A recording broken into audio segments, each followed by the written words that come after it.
Hello and welcome to coverage of Pro Tour Magic 2015. We're in Portland, Oregon. I'm Marshall Sutcliffe. I've got two gentlemen in the booth with me. I've got Randy Buehler and Zach Hill. Let's head down to the feature match area where we have a pretty late staged battle here between Jeremy Dezani and Matt Sperling. Players are going to begin play now. Now, it looks like Matt Sperling is on a base red deck with some white-red burn, and Dezani, Rabble Master. Yeah, it's the red. battle of the two super teams that chose to play red. Sperling is piloting the Channel Fireball version of the red deck. A little more creature-based. They went Stoke the Flame. They have Young Pyromancer. Sorry, a little differently creature-based. A little more burn, actually, with Pyromancer. Dezani is on the Rabble red deck that we've been talking about. So both teams and both players went Stoke the Flame out of M15, but the Revolution version is the one with the Rabble Master. Right. Legion Loyalist is going to kick things off with an attack here. Zach, what do you make of this matchup? It looks like Sperling has the lovely the lovely job of untapping here with a Young Pyromancer. That's got to feel great. Yeah, and when I was talking with some of the players that were on the Rabble Master red deck, they said actually they had a good matchup against the burn decks without Young Pyromancer and a bad matchup against the versions with it. I think Pyromancer is big. I think Searing Blood is big. So according to them, this is not great, but I think it's tight enough that basically anything can happen. Lightning Strike you, make a token. So going upstairs is Matt Sperling, and on top of it, he's got a War Leader's Helix in his hand, another sort of a big swing spell along the lines of Searing Blood where it just changes the math very dramatically. He's got John Finkel in play, too, briefly. Does, although seems to be sending him into the blocks here. Think about the trade, though. Sperling played a Lightning Strike. That Titan Strength is only trading for the token that was generated by the Lightning Strike. You can see exactly the trouble this Rabble red deck has with Young Pyromancer. Especially now that Matt Sperling gets to untap yet again, potentially lining up another burn spell here, netting yet another token. Yeah, because all those 1/1s trade with almost every creature out of the Rabble Master red deck, it essentially turns every one of the white-red deck's burn spells into Searing Blazes and Searing Bloods, basically dealing damage both to creatures and to players. Because you just target the player and let your token do the job of killing the creature. So it's... That's nasty, by the way. It is nasty. And let's not forget, you get to attack for 2. Only the 7 burn spells in the Rabble red deck. 3 Lightning Strikes, 4 Stoke the Flames. That's, other than that, Young Pyromancer, that's all he's got to dodge. 7 cards. And that's, I mean, it's pretty awkward to have to cast a Stoke the Flames on a Pyromancer in the first place. So the likelihood is that Sperling is going to be able to get at least a couple of tokens out of Young Pyromancer. Right, it's really just those 3 Lightning Strikes that can easily take care of it in a timely fashion. War Leader's Helix in hand for Matt Sperling.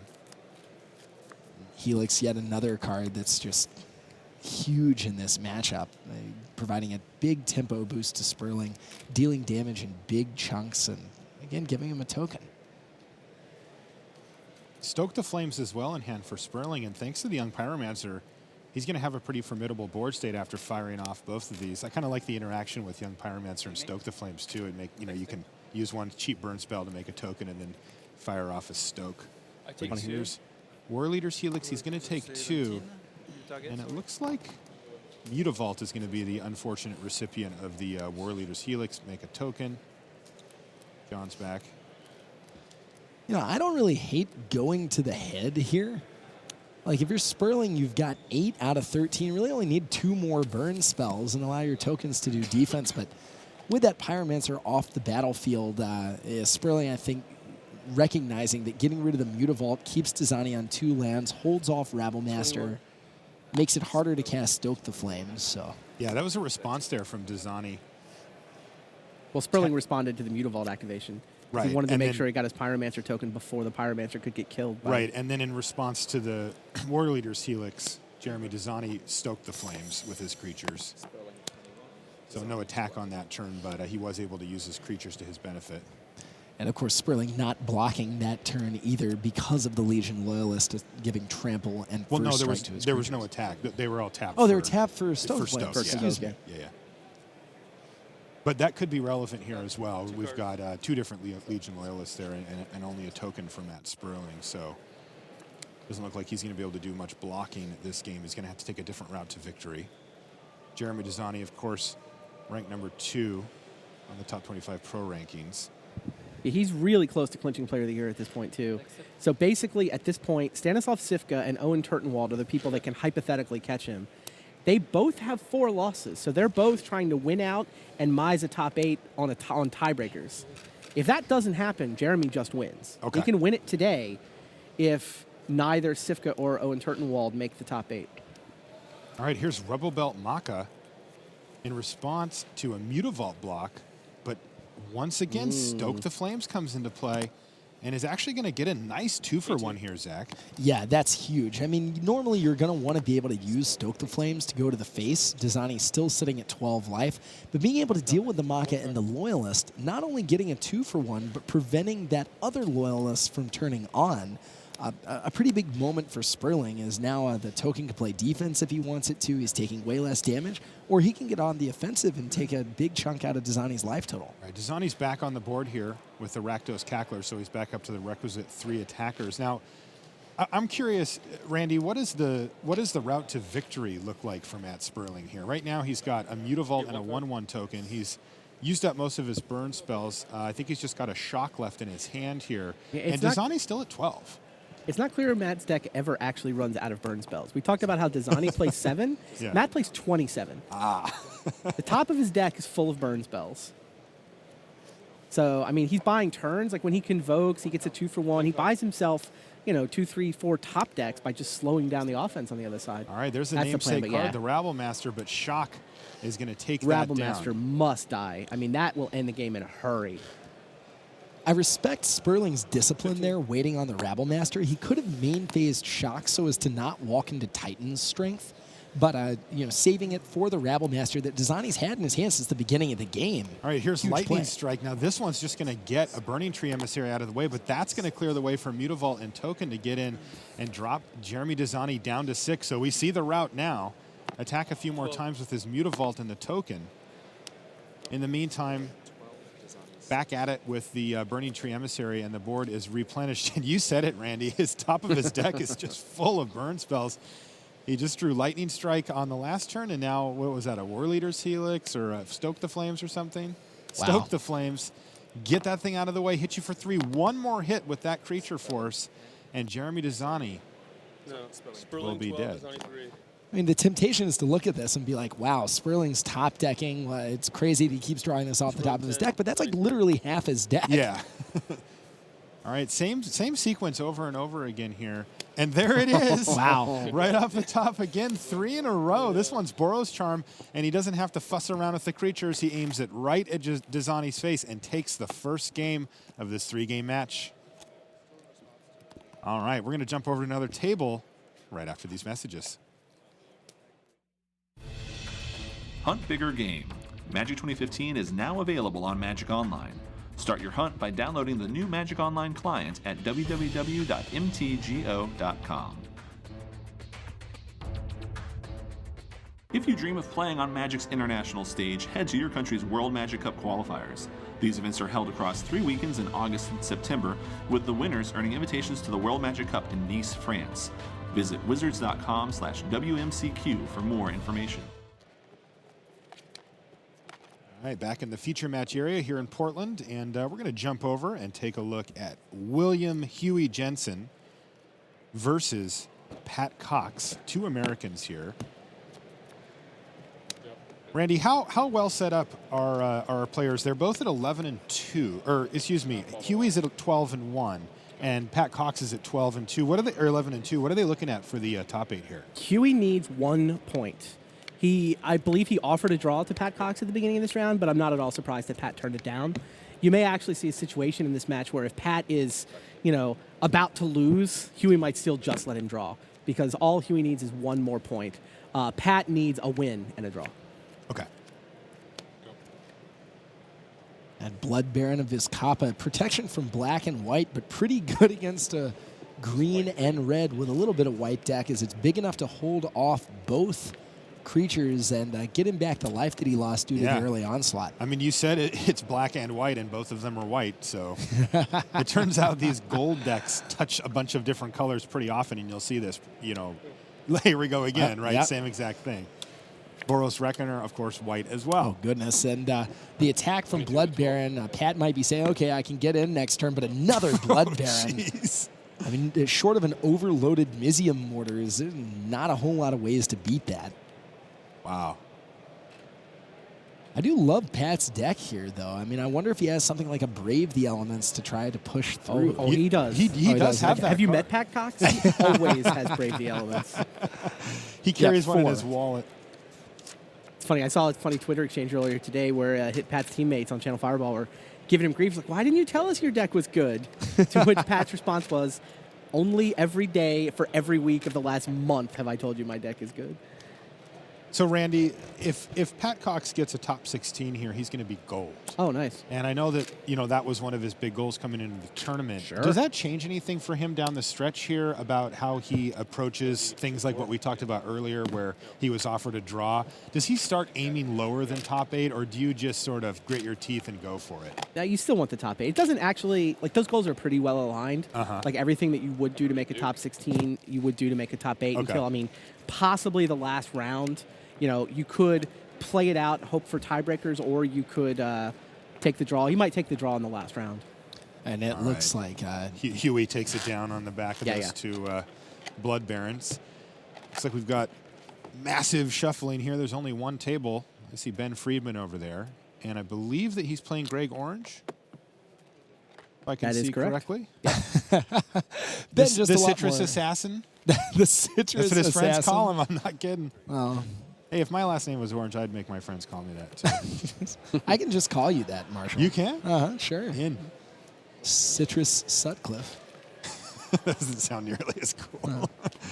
Ben Friedman's still the king of the hill, technically, right? Yeah, this is a king we of could the hill have match. Greg Orange was king of the hill briefly yesterday. He was the Citrus King. We dubbed him. I like it. And he's back. He wants the crown back again. Yeah, we could run back the Citrus King. Interesting. We haven't seen, I don't think the numbers really bear out that there was a lot of blue-white in the field, but there's a decent amount at the top table. We see Greg Orange playing it here, and we saw Yvonne Floch, who's X and 3, coming into this round as well on straight-up blue-white.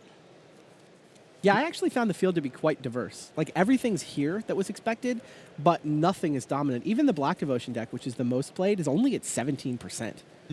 Like, that's the most played deck, was the 17%er.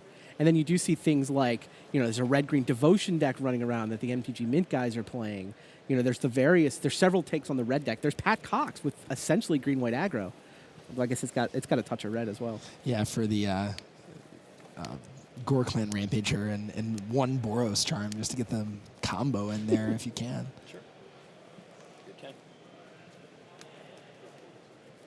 A lot of the time, Pack-Rat not really a superstar against blue-white because of Supreme Verdict, Planar Cleansing, things like Detention Sphere. But it's doing some work here in concert with that Mutavault.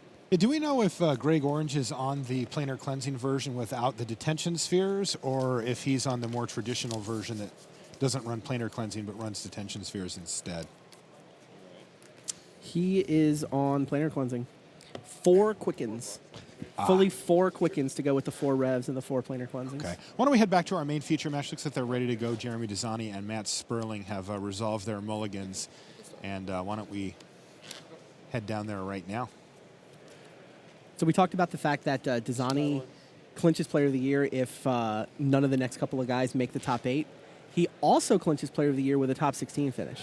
That puts him out of range. If he himself makes, top 8, obviously, but even just the top 16 would mean, even were Owen Turtenwald to win the Pro Tour or Stanislav Sivko to win the Pro Tour, Jeremy would be Player of the Year. Wow. Yeah, he's got a sizable lead there. All right, so a really nice start from Dezani, though. It looks like he's missed his second land drop. How bad is that for this deck, Zach? Is that a big deal? It's always a big deal to miss your second land drop. I think it's less of a big deal for this deck because you have so many 1-mana cards. That said, when your opponent plays a Pyromancer and you don't have an answer for it, that might be an even bigger deal. Ugh. You know what's nasty? I'm pretty sure he's got a Lightning Strike in his hand, too. Just doesn't have the mana to cast it. And once Sperling gets to untap, that's when the shenanigans start. This is actually exactly the same way the last game started. Dezani missed his turn 2 land drop in game 1. He hit it on turn 3, so it wasn't pinched on 1 for quite as long. But then, the unanswered Pyromancer.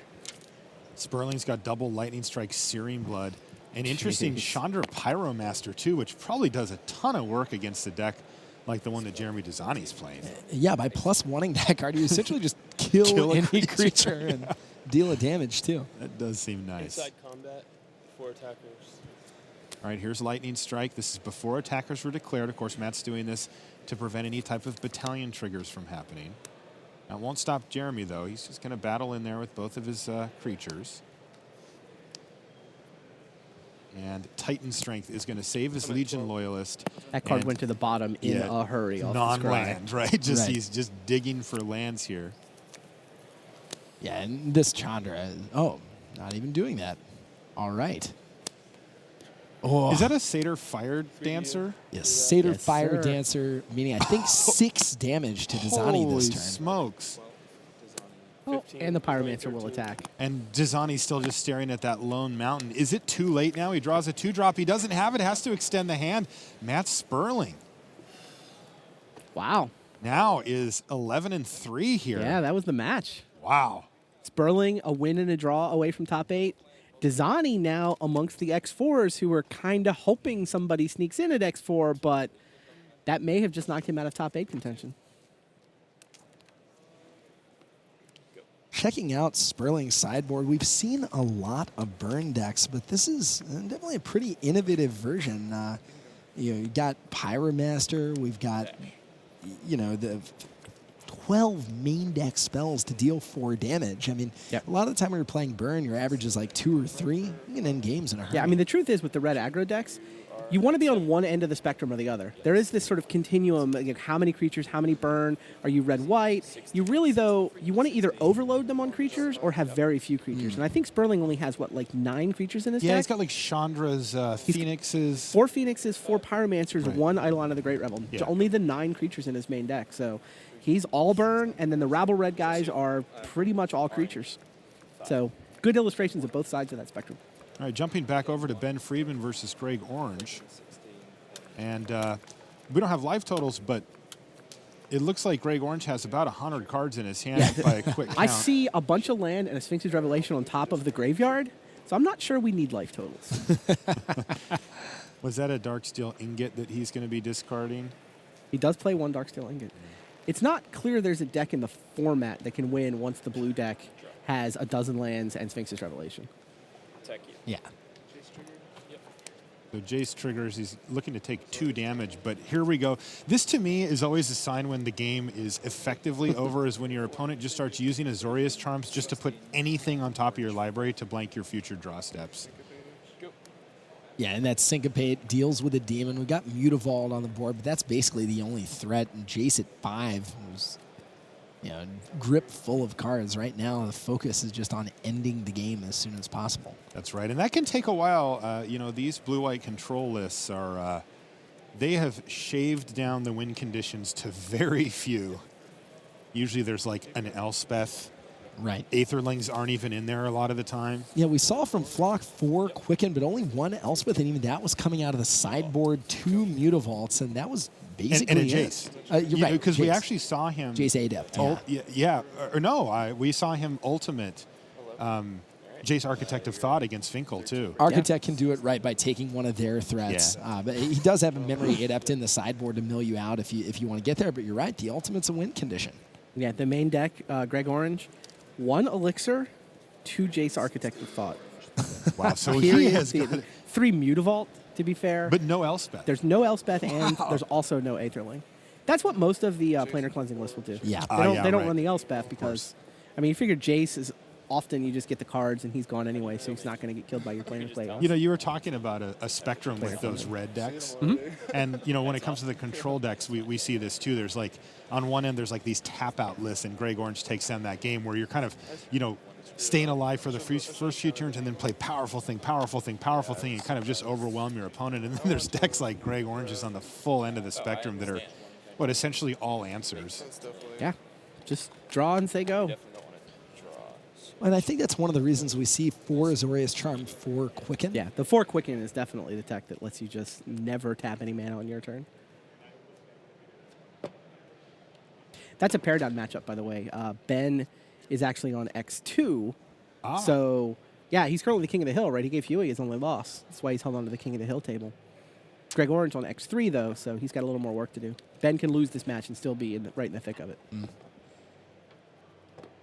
Looks like he is one step of the way to losing the match. Well, though. Still that 2 is steps true. to go. Neil Rees Ivan Flock is our other future match, is that right? That's not this table, though. No, this is Pat Cox here Against Huey. Billy Jensen. playing against Huey. And it looks like Pat Cox is doing what he does best. He's beaten down here. But that looks like a last breath on, I think, Huey's own rat. Yeah, I think That that's cannot exactly be a what good we're saying. sign for Huey here. He's Yeah. at 1, he says. I'm at 1. Is there anything that can get, like an Elspeth, Yeah. would that get him out of I mean, it? I think Elspeth would get him out of that unless Pat has a Brave the Elements or a Gore Clan Rampager. Okay. So Huey needs a land, but he does run Elspeth in this deck. Pat decided to monstrous his cat there on his turn. No, that's not going to do it, and Pat Cox is going to pick up the victory here. Oh, is that the whole match? I saw a handshake there. I saw a handshake. Because, like, I thought that was game 2. weren't you like, don't you can like trade a rat for this if I don't have pro black and like Just listening in for I a have moment. 4 mana, which is like a million for my deck. So Yeah, I'm you just might tapping be mana right. my turn too. So Yvonne Flock also picks Well, up his you draw match a land as with well. Monstrous Fleet's Mane if I Well, This I'm saying this you do it on match is your- if I over do it as on my well. turn and you have Brave, if you have God's Willing or Brave or whatever, and you untap, play a 5th land Sure, of but Monstrous like- Fleet's Mane.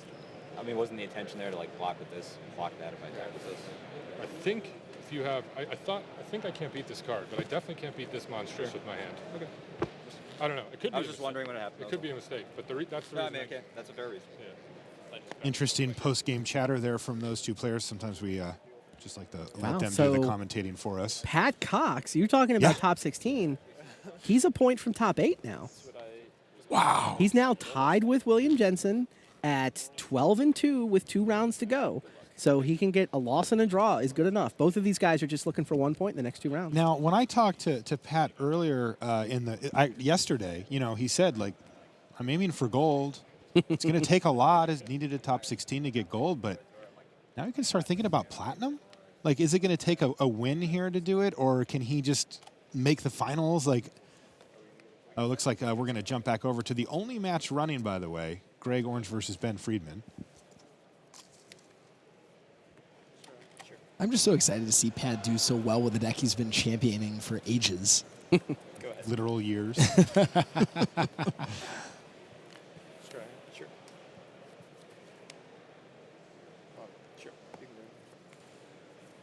Yeah. Pat is a zoo player at heart all the way. He really is. All right, so Underworld Connections coming out allows the black-white deck to start winning the card advantage fight. Really a lot of weapons post-board against blue-white control. You have access to Sin Collector, you have access to Duress, just a lot more ways to threaten the hand, and a lot fewer dead removal spells against Greg's deck, which just really doesn't have a lot of permanence in it. What I normally think about for this matchup is that the black-based deck, in this case white-black, is able to control things pretty well in the early stages with the cards that you just mentioned. And what it comes down to late is, does the blue-white player draw a Sphinx's Revelation after the game goes long? It's always, if they hit it, they fire it off, they reload their hand, and it just seems to dwarf whatever it is that the black-based deck has done. And if they don't, then the black deck can usually close it out. And you are Alternately, Pack Rat. Yeah, right. Pack Rat can do. I mean, that is the horrifying part against playing against the blue-white deck is that, I mean, you can rip their hand apart, be up 3 or 4 cards, but if they have 8 mana on the board, they can just top deck a Sphinx's Revelation, and suddenly the game's totally different. Yeah, one thing we noticed, Randy, about this particular build of blue-white was the fact that it has those Quickens and the Azorius charms, and it can just churn through the deck. Is his deck running Divination as well? It's usually accompanies Quickens. Usually. Yeah, and Yeah, I saw the game against Finkel where Ivan Flock won. He had 5 lands in his hand, cycled a Quicken, drew a Quicken, cycled a Quicken, drew a 5th land. Says go with 5 lands in his hand. I was like, wow, John's actually going to win this thing, isn't he? Next turn, he top decks Divination. Divinations, the 2 cards are a Sphinx's Revelation and a Planar Cleansing. yeah. It's like, good God. He earned it. He churned through that many cards. That's what happens. That was a crazy sequence. That was crazy. And now talking about churning through cards, actually Ben Friedman who's doing a lot of that. We see an activation of an Underworld Connections into a Read the Bones. It's quite a bit of card advantage there as well. Yeah, what do you think about Read the Bones versus Sign in Blood, Zach? I know that Ben was kind of championing Read the Bones. I'm a big fan of Sign in Blood and Mono Black when you're likely to just be able to cast it either on the second turn or on the fifth turn and cast a 3-mana removal spell. I like Sign in Blood a lot more in Black-White, where basically what you're trying to do, you're not leaning on it. You're like not playing Read a the ton Bones of in them. Black-White. Read the Bones, sorry. You're just trying to essentially draw 2 threats in the mid-game. Read the Bones is very good at doing that. So I'm at 11, you're at 20, I'm scrying. And... It did win him a game against Huey earlier. Okay, by me. Go. 4 divinations in Greg Orange's list, for the record. Oh, yeah, 4 of them. Man. There's Deicide to take down Underworld Connections, one of its prime roles. It does that a lot. Yeah, it does. And poor Erebos lives in fear of Deicide. I think Thassa's in more fear. I think they're both, both high on the list. Yeah, sometimes, I mean, with 4 main deck Thassas, you're absolutely right. You just hit a Thassa, there's it just might more even of them get running another out of their around as well. hand. Yeah. So Liliana Vess. Yeah, here's Liliana Vess, and this is a card we haven't seen in Standard in quite a while. It's back in M15. Sure. And it has resolved. So this is something that Greg Orange is going to have to deal with here if he doesn't. And, without detention spheres, Randy, this is a lot harder for him to deal with. He's going to have to spend 6 mana in a lot of cases to take care of Liliana. But that's what planar cleansing is for. Hey, look. Planar cleansing. 2 in him. Now, I do see a second copy of Liliana Vess, though, for Ben Friedman. And with his opponent, Greg Orange, tapped out, he has free reign to just windmill it on the table and say, do you got another one? There's just a ton of threats in Friedman's hand right now. He basically needs to figure out, I think, just how efficient, what's most efficient at winning the game. And it looks like he's decided just to go for the most aggressive plan possible. He played Desecration Demon, activated both Mutavaults, and attacked for 4. So he's just saying, look, here's a board state, deal with this, and then I'll follow up with Liliana later. I really like that play. I mean, one great thing about Desecration Demon, your opponent doesn't have detention spheres, so make them use a mass removal spell on your one threat, as opposed to giving them card advantage by being on a pack rat plan. And it looks like that's what just happened there, as Desecration Demon has now found itself in the yard. And 1 card left. It was Divination, and Ben says discard it. And since he hit his land drop here, he was able to both play Liliana Vess and activate both Mutavaults to get in. Discard it.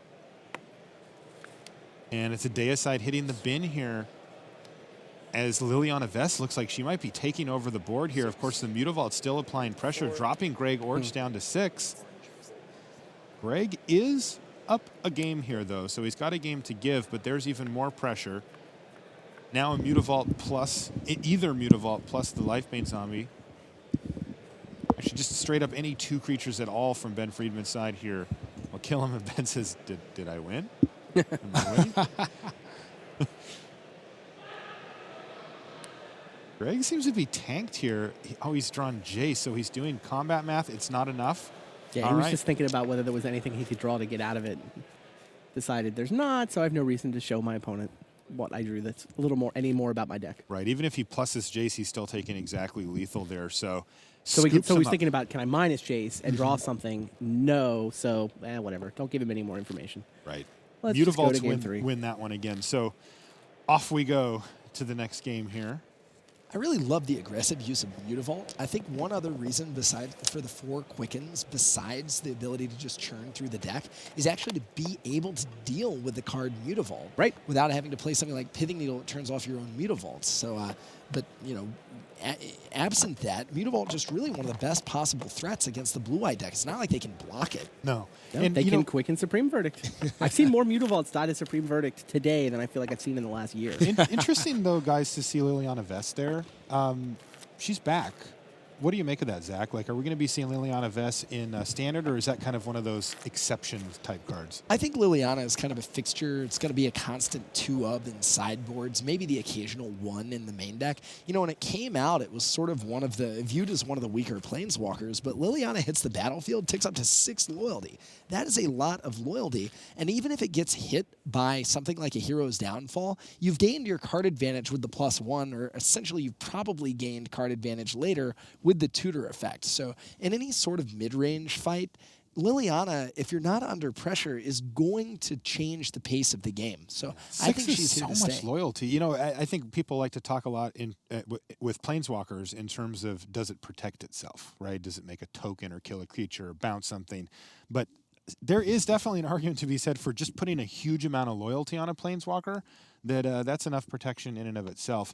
I've also seen, you know, I was down in the feature match here earlier, and I saw Ben Friedman use both of the abilities. He was making his opponent discard cards like we saw against Greg Orange, but he was also searching up, you know, Whip of Erebos and that kind of thing against Huey. Yeah, and not only was it powerful because of the use of the ability, it actually really affected deck construction. When you look at his list, he's got like 3 1-ofs, but with Liliana, especially out of the sideboard, that means you can assemble your Whip Obsidat combination, and you can just tutor up things that you need. Like he tutored up a Banishing Light one time to make sure that he could protect his Whip from Banishing Light. Interesting stuff. I'm curious to see if Liliana Vess becomes a staple, maybe at least in the 1-of. This mono blacklist, it just keeps getting more and more tools, and this could be even another one. The feature match we didn't see very much of, by the way. Even Flock did defeat Neil Reeves. Neil falls into the mess of players at 10-4. Yvonne controls his own destiny for top 8 still. Now, do you know if there are going to be any 11-4s in the top 8? Can we tell at this point? I have not done the math, but it usually works out that the answer is yes, a small number of them. Sure. That's just based on the last couple of Pro Tours. I haven't done any specific math here. Also, you think about how few people are on even X2 at this stage. Like, we're running out of players. There's only running out of players that can get to X3-1, and there's still 2 rounds left. I blame Huey. All right, so we're underway here in Game 3, Ben Friedman versus Greg Orange, and there's a Thoughtseize to kick things off for Ben. And he's trying to decide what he wants to take. He's got a lot of choices here. Dissolve, Planar Cleansing, there's a Supreme Verdict to Jace, and of course the Sphinx's Revelation is just like a laundry list of all of Greg's most powerful spells. I'll take Jace. No, I'm sorry, I'll take Red. That's fine. I wrote down this. Red? Yeah. Go. Interesting. Ben said, I take Jace, but he didn't actually mean to say that. He said, no, I meant to say Rev. So, Revelation of the Graveyard, I think that one of the arguments for taking Jace is, you know, he doesn't have a lot of land, so it's going to be a wow for the Sphinx's Revelation, and Jace is the card that actually draws him into more land. But I think he, you know, I mean, it's always hard to argue with taking Sphinx's Revelation. Yeah, it is. You know, and we talked about it earlier, Zach. It's the big hitter late in the game after Ben Friedman has played a bunch of cards that tear apart Greg Orange's hand, where when he draws it with some lands in play, all of a sudden the game just flips back in his direction. If Friedman's thinking in the long term, Revelation's where it's at. He's going to force a dissolve here from Greg Orange, as Greg doesn't really have a great way to deal with a Lifebane zombie. And also Greg's digging for land, so he'd like to get that trigger. He finds the lands he needs and plays Jace, Architect of Thought, immediately minusing it. He's not facing down a Mutavault or any creature, so a nice little sequence there for Greg. Yeah, and that Jace is actually really, really big right now. Ben does not have a Mutavault, so Jace is under no pressure from Mutavault. Greg has a lot of redundancy in his hand, too, so you can just take the 2-card pile. Jace might just draw him 4 cards. And what's the follow-up play here? Well, Hero's Downfall. But again, Greg's got to be pretty pleased with that outcome. Yeah, I mean, that Jace was just +3 cards. I mean, Ben took the Sphinx's Revelation, but Greg's drew enough cards he could just draw another Rev. I mean, I think Ben just wanted to be able to have more pressure on the board to threaten the Jace. And with 4 lands and a blank board, just not a lot he could do about that card advantage. So Greg's actually drawn 2 Sphinx's Revelations in the time that since he's had that one taken away early in the game. Yeah. So now it's the land drop game for Greg Orange. He'd like to just build up his mana base as much as possible while keeping just enough pressure off of him. There's a nice little piece of pressure, though. Desecration Demon from Ben Friedman. And ordinarily, Demon's not a card that gets me excited against the other versions of Blue-White. I mean, you still keep it in, but I mean, it's pretty trivial for them to answer it. But against a deck where all the answers cost 4 or 6 mana, Demon actually kind of awkward to deal with. You see it trade straight up there with the Supreme Verdict.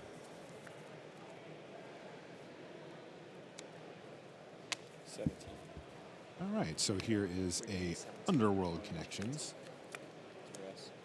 And he draws right into a duress and sees Sphinx's Revelation ×2 Supreme Verdict Planar Cleansing.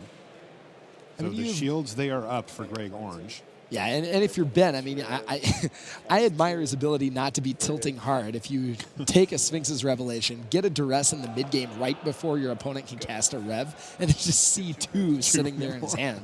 Yeah, that is pretty raw. 16. So Greg is going to pay 2 life and pass the turn back.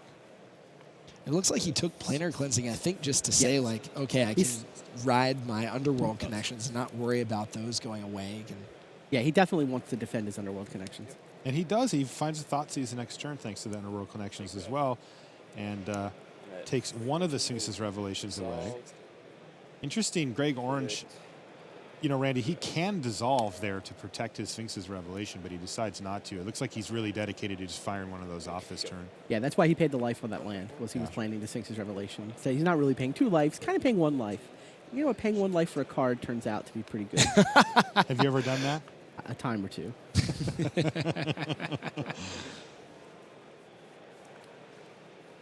So 4 cards, I mean, not usually enough to just win the game by itself, but man. Planar Cleansing there for Greg Orange. Ben Friedman took it away, but he replaced it immediately, and it takes out the Pack Rat that was going to be threatening in a little while. And takes out the Underworld And Connections. the Underworld Connections, too. Pretty nasty. Yeah, I mean, pretty sick draws from Greg this match. Yeah, now here's a nice one, though, for Ben Friedman. Right after a Planar Cleansing, he made him discard 1 and then really forced him to fire off a drawn 1. And now Friedman's got an active Elspeth with 3 soldier tokens to start working on Greg Orange's life total. And he's going to make him find a fairly specific answer pretty quickly here. And remember, no detention spheres. Does that count? Whoa. Oh, man. And it looks like he's brought Aetherling out of the sideboard here. And Greg Orange is going to make short work of first Elspeth probably, and then Ben Friedman shortly after that with Aetherling. Although, actually, he's got him on a 2-turn clock. He maybe can just ignore Elspeth here. Sure. It is risky, though, right, Randy, to get into that game where if Friedman starts drawing removal spells to, you know, we call it fogging. Fog the Elspeth. Yeah, or fogging the Aetherling. Sure. Maybe it's worth just taking a turn to kill. 17 and you're at 18. Although he still If you has to can. dissolve, right? Like 3 Yeah, he more. does. I mean, the Whip Yeah. of Erebos means that going straight to the dome is pretty risky, though. I mean, with all the creatures yes. having lifelink. Yeah, forget that plan. Good. Yeah, you're right, Zach. The Whip of Erebos changes that completely. This is going to be interesting. I mean, you know, you can flicker out your Aetherling, cast Supreme Verdict, blowing up the tokens, but, you know, it's I think you want to get that Elspeth off the table. I think so, too. That elixir helps. All those Yeah. planar cleansings that hit the graveyard get shuffled back in. So do the, 3 copies of Sphinx's Revelation that were in the yard? Yep. And that is why those decks play Elixir. I mean, you know, it just means that the more draw steps you get, the more cards you draw, the better and better your deck gets. And at this, I mean, Orange is at the stage of the game where he basically just wants to attack with Aetherling, chain Sphinx's Revelation, and He drew Planar Cleansing. oh my goodness. Is that good? He has had some pretty good top deck skills. I mean, you can also kill Elspeth with Aetherling. He can. That's true. But then yes. the Whip's still there and the tokens are still there. He's just going to blink it out and wipe the board here. He's even got enough mana left over for 1 blink effect with the Aetherling on Ben's turn. Ben's top decking, so he's not going to be able to realistically find 2 options. And he does find a Sin Collector, which is going to see Supreme Verdict, a Dissolve, and a pair of Azorius Charms there for Greg Orange, who looks to be in a really nice spot to improve to 11-3, though we're not quite done here yet. And drop Ben Friedman to 11-3. Right. So if Greg wins, both players continue to control their own destiny for top 8. Make Aetherling unblockable. Make him an 8/1. For 8. Near 8 points of damage. A little awkward that Friedman's up to 17. He can't kill him in 2 turns. Oh, right. But it shouldn't matter, right? I mean, Shouldn't matter. yeah, Orange is on 23. Friedman's not really going to be able to close out that life total that quickly. And he's got Friedman top decking as well, so. And we know Greg has Azorius charms. Yeah, Plural. exactly. Yeah, you see Ben there activating, thinking about an attack, but he if really walks doesn't into want to Azorius send charm- Mutavault in, right? Yeah. Yeah, it looks like the writing's on the wall here. Sure. Don't know. I guess he says, okay, if you want to put my ETB, take one of your cards on top of my deck. Greg doesn't know what the other card in his hand is, so he assumes Ben wouldn't do that unless he had something he wanted to force through. I'll make him unblockable. Yeah. And then Draws another planar cleansing, not so good as the last one. Cheers from the crowd. Pump him and attack you for a 7. I'm at 2. so that allows Greg to keep up counter mana, even if that's all he's doing is bluffing it, as well as an extra mana to flicker out the Aetherling. Also enough to cast 2 Azorius charms if that winds up being necessary. I think we're about done here. Ben Friedman all the way down to 2 life, facing an Aetherling that he really can't do much about, and too much counter magic in hand for Greg. 21. Yep. Greg says I'm at 21. Yep. Take 4. 17. They're both kind of in Return. that stage. Attack for 4. Flash you. Devour flesh you. Now, he's just going to blink it out. Play divination. Divination sees quicken Mutavault. And there's a Mutavault to speed up the clock, even if Ben has another way to delay the Aetherling. And that's going to do it. Greg Orange is victorious over Ben Friedman, meaning that since Ben was playing down, they both actually have the same record now. You know what else it means? What's that? Citrus King. He's the king Citrus of the King, Hellion. too. Oh, yes. He's man. back. He is back. sequel- He had it taken from him yesterday or earlier, and he's back. I really Welcome do back like to the booth. Film Citrus King. I'm glad they made a sequel to that.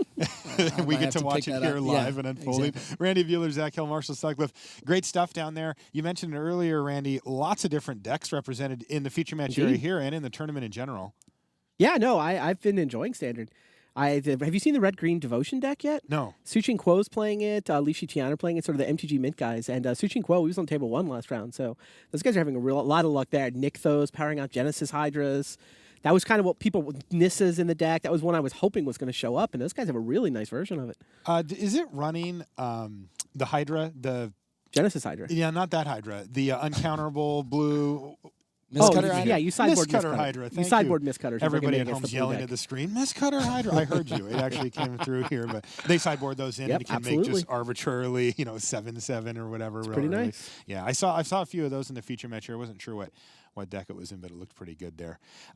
So as we wind down, we've got, how many more rounds do we have? That was number 14. Two So we're more. heading into 15. We've got one more after that. Yeah, I saw a And, couple results, by the way. Owen Turtenwald Yeah. is still helping for tiebreakers, sitting on 10-4 now. He defeated Dmitry Budakov.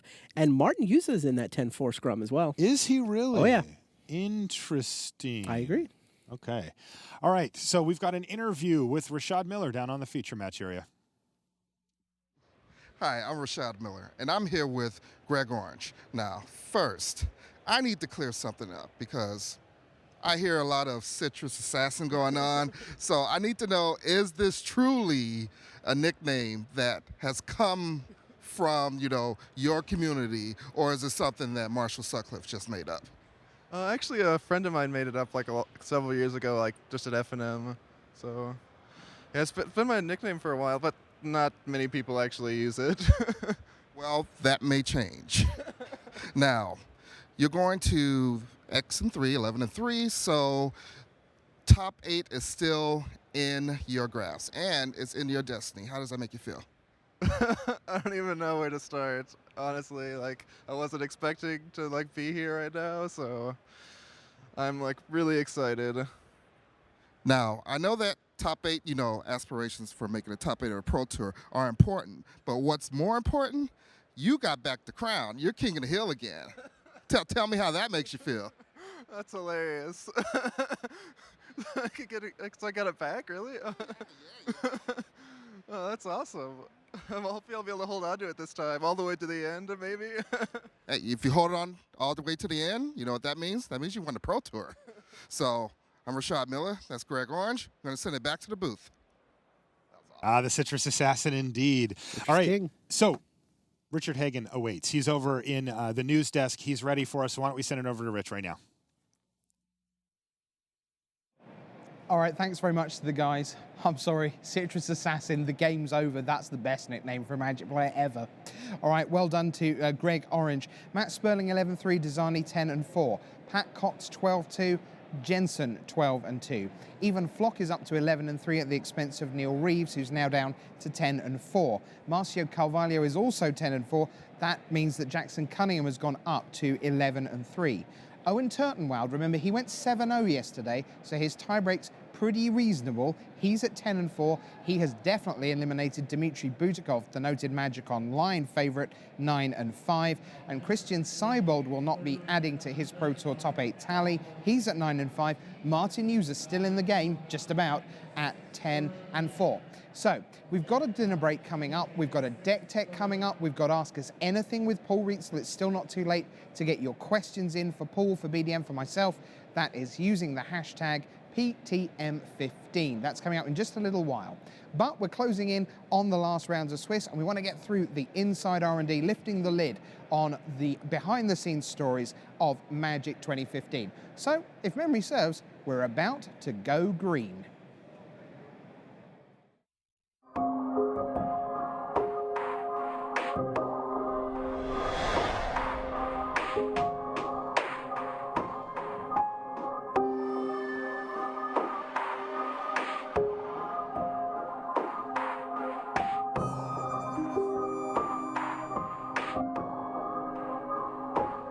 Want to crush your opponents under giant fatties? Green. Green is the color of growth, of nature. And what it does is it has the access to get lands and mana and build.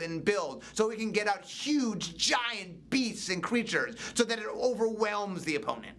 So with Garruk corrupted, and we knew we needed someone else to fill the role right now, a green planeswalker. And Nissa is someone who we've had before, but initially when we printed her years ago, she was very, very elf-focused. But there's more angles to her character, and she's a little bit more of a druid, a ranger, and so this time we really get to see a very different side of Nissa. One that's a green mage, one that's not Garruk focused on beast, but one that's very focused on the land itself. We've really kind of worked on her and given her an opportunity to become what she was really kind of more intended to be, which is a shaman. So this card, you look at her, and she's doing the things with the land, she's untapping them, she's making the creatures, she's doing the very iconic green planeswalker stuff that we need now that Garruk has kind of turned into an evil black-green planeswalker. Undergrowth Scavenger got a lot of comments inside Magic R&D because it doesn't look like the sort of thing that we often put at common these days, but Billy was very insistent that all of the color pair decks work and be distinctive. So to him, Undergrowth Scavenger was the motivation for the green-black graveyard deck, and he protected it quite a lot. Invasive Species is this common that just bounces another permanent to your hand. These are always fun cards, because they're always costed a little bit like it's a drawback, but instead you're using it to get back a card that has like an enters the battlefield trigger, or to reset a card to cast it later, so it's you get it back for blocking. These always are so fun because it always feels like you're getting away with something a little bit. My favorite deck to draft in this format has to be the green-blue Enters the Battlefield trigger deck that centers around Roaring Primadox, which is a green 4/4 that lets you just keep picking up and reusing your creatures. And we actually added another green guy that enters the battlefield and puts one of your creatures back in your hand, and a blue creature called Quickling that when it enters the battlefield puts the creature back in your hand. There's nothing I love more than reusing value from all of these ETB triggers, whether it's drawing cards or tapping your guys. It is just super fun to do. We really wanted the best versions of all these decks to be spectacular. And because Roaring Primidox ended on the battlefield when we shipped the set, I think those decks will be that spectacular. I like the card Ancient Silverback because we had it in the set early on during design, and it just won game after game after game in playtesting, so it brings back fond memories of early design. Genesis Hydra by George Fan, another one of our external designers. This might be my favorite card in the set. Genesis Wave is just a fun card to cast. You get huge value. In this case, it's here's this enormous body, and the more mana that I pump into it, not only am I getting a bigger fatty, I'm also getting more chances to find something cool in my deck. Whenever we do a returning mechanic for a set, we of course do want to have a big iconic card that reminds you of why the mechanic is awesome. And for this set, it was Court of Calling. This was probably the most popular Convoke card in the original Ravnica set, and a lot of players were very confused about why we didn't include it in Modern Masters, because it's a card they really wanted to own. Well, of course, we didn't include it because we were saving it for this. Here in R&D, I get kind of a bad rap for being the guy that pushed the card Hornet Sting all the way to print. It's a green direct damage spell that does 1 damage, and direct damage is not something that green should be allowed to do. Mark Rosewater gives me a hard time about this to no end. There are a couple cards in Magic 2015 that play up my love of the Hornets. One is Hornet Nest, which is a 0/2 ground creature that when it takes damage spits out an entire army of flying Death Touch Hornets. And the other is a reprint from one of our commander sets, the Hornet Queen, that comes pre-packaged with her own army of flying 1/1 Death Touch Hornets. So even though we don't have their sting, the Hornets are alive and well. I was on a little bit of a token destroying crusade. Not that I hate tokens, it's just that I don't like having 4 different kinds of tokens on the battlefield because I get confused. So I saw that we had the Hornet Nest in the file, and Billy is like, well, what are we supposed to put in? And I'm like, we already have 1/1 green flying Death Touch insects. Just put Hornet Queen in there. And I kind of said it like I was bitter and angry. And as I'm like trying to be decisive and showy and make a point to this room, everyone kind of looks at me and starts giggling. And I'm like, what did I say? And they're like, let's put Hornet Queen in. So yeah, we seem to have a tradition of putting weird color pie breaking stuff in core sets in green, and there are 2 of them now because I got angry and suggested we put Hornet Queen in the set. So bzzz.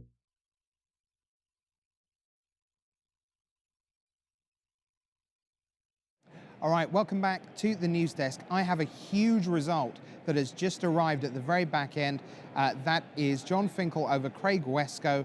Wesco 9-4-1, Finkel 11-3. For those of you who didn't know, Mondon 11-3, Simoneau 10-4, Orange 11-3, Friedman 11-3. It is all boiling up very nicely for our last 2 rounds. Well, MTG Mint Card is one of our premier teams this weekend, the Asia Pacific All-Stars. I'm delighted to say that one of them has joined us at the video wall to do a deck tech. So without further ado, here's Brian David Marshall and Li Shi Chan.